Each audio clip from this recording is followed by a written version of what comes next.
ஒரு டேல 16 hours ப்ரேயரில் இருப்பாங்க. Daily 16 hours. காலையில் 4 மணிக்கு எந்திரிப்பாங்க, சாயந்தரம் நைட் 9 மணி வரைக்கும் ப்ரேயரில் இருப்பாங்க.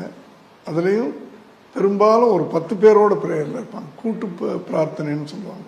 ஸோ அது கீழே நான் ஆஃபீஸ் வச்சுக்கணும்னு சொல்லிட்டு, ஏன்னா அந்த வைப்ரேஷன் எனக்கு அந்த வீட்டில் எங்கள் அம்மா ப்ரேயர் ஒரு பெரிய வைப்ரேஷன். இப்போ நான்லாம் இந்த நிலைமைக்கு இவ்வளவு சந்தோஷமாக, இவ்வளோ ஹாப்பியாக, இவ்வளோ வசதியாக நான் இருக்கிறேன் அப்படின்னு சொன்னால் அது என்னுடைய உழைப்பு மட்டுமல்ல.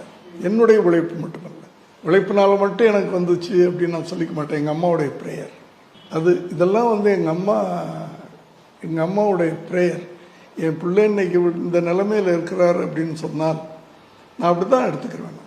எங்கள் அம்மாவுடைய ப்ரேயர். ஏன்னா விஜய் பெரும்பாலும் எங்களோட படுத்த நாட்கள் ரொம்ப கம்மி. அவருக்குன்னு ஒரு ரூம் இருக்கும், ஆனால் அங்கே படுக்க மாட்டார்.